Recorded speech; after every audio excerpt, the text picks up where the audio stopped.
Music City Foodie here at Music City Travel and Food. Check it out, we're on stage 3 of how to set up my kitchen. I got some great tips, and I got some great cutting boards to show you. So, because it's 3, we're gonna have 3 things that we're gonna talk about. The first thing is cleanliness and how to clean your cutting boards, all right? 1, I go to one of the stores, Walmart, whatever, and I buy one of these. You can get these at the dollar store too. Just make sure you get a good one. Make sure it has a silver ball bearing, a stainless steel ball bearing, because in this is bleach and water. And this is what I use to sterilize my cutting boards after cutting meat and after cutting fish, so you don't get sick. All right? This is the towels that I buy for my cutting boards. Now you're probably wondering, why am I buying towels like this? All right? Well, look, you can get a 5-pack of these at the dollar store for $1, or you can go to Walmart and pay like $7 and get some really thick ones. These work just fine. So what you're gonna do is you're gonna wet this towel down, and you're gonna lay that down on the bottom. So you're gonna lay this down, and then you're gonna take one of your cutting boards, and you're gonna set your cutting board on it, okay?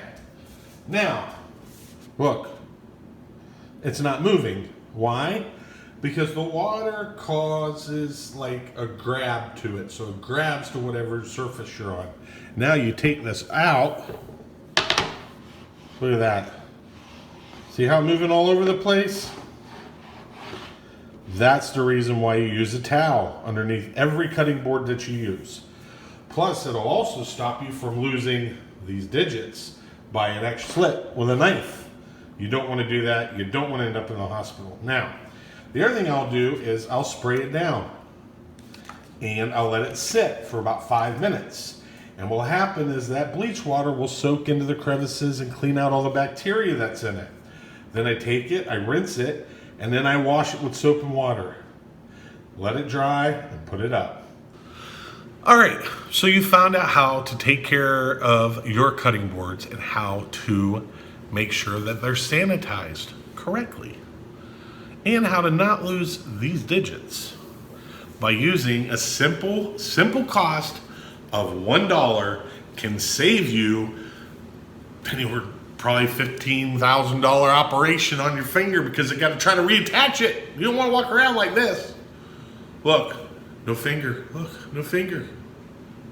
We don't want that. You want all your digits. So we got that done. Now let's talk cutting boards, okay? We're gonna start out with a poly board. All right, a poly board is what most restaurants, commercial restaurants, use to cut all of your food on all the time, all right? I've never seen or been in a commercial restaurant that has used a wooden cutting board. On the simple fact is that their cutting boards are more susceptible to being scrubbed down with bleach and water and sanitizer and everything that you may not have at your house. That's why we make this. We make our own sanitizer for it. Just make sure that you rinse it, and you wash it, and then you rinse it again, and you put it up to dry. Now let's talk about the cutting board. Okay, one thing I like about this cutting board is it's got a nice ridge around it. So when I'm butchering, like cleaning up a fillet or cutting up a prime rib and portioning it, the blood doesn't run all over the countertop. It stays right in this groove, all right? So, a poly board should only be used for chicken, fish, pork, and beef. You can use it for shellfish, you can use it for shrimp, whatnot, but that's the only thing that I use a poly board for. I don't use a poly board for anything else, no vegetables whatsoever. But the poly board works really well. It is double-sided, so you can use both sides if you want. I pretty much only use this side, and I only use this more so when I'm doing a lot of butchering, a lot of, cleaning up steaks or cutting up steaks for portioning and that. That's when I really use this board. But most of the time, it depends. If I'm thawing out fish, I'll put a paper towel down, I'll put some fish out, I'll thaw it out on this cutting board. Like I said, it also has that ridge, so any of the water from the thawing will go on the ridge and all over your countertops. Because the last thing you want to do is come home, right? I mean, you got something frozen, meat, whatever, you come home and you find out you got water all over your floor, and now you have to clean up your floor. That's why you use a paper towel and you use that cutting board that has a ridge. Okay. So let's get on to this. We have our old cutting board. This is an old one. I don't know what I'm going to do with it yet. I might sand it down and reuse it and oil it, recondition it, see if I can get some more time out of it. I don't know if it's really worth that much work, but who knows? Maybe I'll make something out of it. I don't know. I'm pretty good at doing stuff like that. So anyways, so let's take a good look at it. All right, as you can see, you'll see all the cuts in there. This cutting board's seen better days. It's really taken a toll. Probably gonna end up taking this good old boy and I'm gonna put it out in pasture. It has lasted me a long time. Now granted, these cutting boards aren't that expensive. You can buy an average cutting for about 20, 25 bucks. I know 20, 25 bucks, some people might be a lot of money. It's really not. I suggest if you decide that you want to try to make your own, do some research on it, because there's a lot involved in making your own cutting board. And there's more to it than just going to a hardware store and buying the wood and putting it up. I mean, you have to oil this and condition the wood and get the wood set up. And I mean, there's a lot of work, a lot of maintenance to make your own cutting board. But if you like, knock yourself out. But yeah, this cutting board's pretty awesome. I kind of like it. I like the way it looks. Now look, another thing you want to look at is size. I use this strictly for vegetables. I might cut some cheese on here. But most of the time, nothing but vegetables. I do not use the poly board for vegetables. I only use this for vegetables. Now, if you have two poly boards, like you went to Sam's Club and you bought the poly board and you got two poly boards, what I would do is I would find a way to mark the poly board either with a permanent magic marker or something and put like a green dot over by where the handle's at here. I put like a green dot over here by where the handle's at, so you don't grab the wrong board to use it for your vegetables, because you don't want to take the meat or the fish board and use it for cutting your vegetables. So I put a mark over in the corner or something, or even heat up a knife and just burn it a little, because it will melt a little, and then you'll have a marking there and you'll know that's the one that you use for vegetables. So there's always that too. I seem to like to have the poly and have a wood cutting board or bamboo or whatever. So let's get into the bamboo. All right, so I had bought this and I've been using it for a little while. All right, it's got the same edge around it, as you can see right there. It's got the same drip edge to catch whatever you have on it. And the drip edge covers you for like when you're cutting juicy oranges or lemons or something, and it runs down and it gets in the side and you don't have to worry about it. Next thing is it's got a multi-use. It's got these cut-ins. For when you're cutting vegetables, you can take your scraps and throw your scraps into these holders, or you're doing diced, small amounts of dice, you can put diced ones here, chopped ones here, and you know, you're in scraps here. So this is a multi-use cutting board. It's got both sides, as you can see, with a ridge around it. Both sides of this cutting board actually have somewhat of a ridge. And it's pretty cool because they didn't put a ridge up here, they put it down here, so when you're cutting, anything you can get will run down to that corner edge, so, or that flat part of the cutting board. So this cutting board is really reasonably priced. It's I think I paid about $16 for it. It does its job. It's really good. Bamboo is pretty indestructible when it comes to doing cuts and stuff on. I like it. It's okay. I did this as a tester. Now I have one that I bought that just came in. It just came in and I already looked at it. It's in this box. We're going to look at it right now. We're getting there. All right. Let's get rid of this box. Yes, it was bought at Amazon. And I'll give you a link to where I got this cutting board.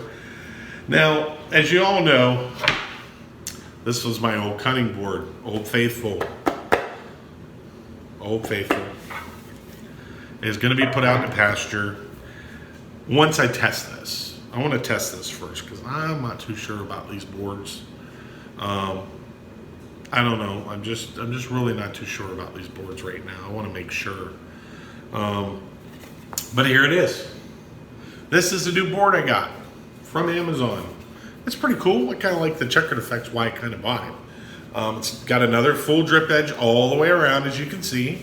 And then on the back side, yes, it has an area for put your diced And then it's got a little round one that you can put something round in, as far as like an onion that you always seem to grab an onion, you lay it on the countertop, and that some bitch rolls off that countertop and hits the floor, and you're like, ugh. So yeah, it's got a little indentation to put an onion in there. So you put an onion in there and hang out. Now with this new board, I watched this new board probably 3 or 4 times before I ever even use it. It's just me. I'm kind of hypochondriac when it comes to that. I want to make sure that it's very, very clean and there's nothing in there that might get me sick. Also, leave the cutting board out for a while and just let it acclimate to the conditions of your house. Your AC, your heat, whatnot. Now, this one is pretty cool. It's pretty cool. I like it. It's good. It's sturdy. It seems like it'll last. It's pretty thick. I mean, you look at the thickness of this one to this one. Right? It's a little bit thicker. It's about 1/4 of an inch thicker. How long it'll last, I don't know. We're going to test it out. And we'll go back and I'll talk to you about 6 months from now and tell you how everything's hanging in there and how everything's working out. Now, don't forget, please, wet a towel, a little washcloth. I mean, they're cheap. Put it underneath the cutting board so it doesn't shift on you. And save your digits. Well, I guess that'll about do it on cutting boards. So what did you learn today? Cleanliness, what a poly board is, and what a wood board's used for. Those are the 3 tips on stage 3 on how to set up your kitchen. It's very important that you buy cutting boards. Do not cut on countertops. Countertops were not made to cut on. Unless you got a butcher block insert on your countertop, countertops are not made to cut on. You don't cut on laminate. You don't cut on granite. You don't cut on concrete. Don't use a knife. You will ruin that knife and it'll be done. Use a cutting board. Cutting board's a safe way to go. Don't forget your towel. And don't forget your sanitizer, your bleach and water.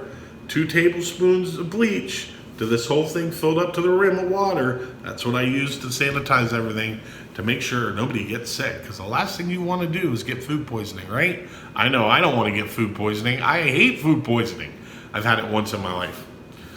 And nobody wants that. That's like the worst feeling. Any of you out there have had it, leave a comment down below. It sucks. So at that point, I'm the Music City Foodie here at Music City Travel and Food. This is stage 3 of the cutting boards. I hope you guys enjoyed it. I hope I taught you something, and I hope you learned something. Now, don't forget to hit the subscribe button. Don't forget to hit the thumbs up, and don't forget to hit that bell, because that bell will notify you on the next How Do I Set Up My Kitchen. I'm out of here, guys. I hope you have a good one. Be safe, be honest, and be happy.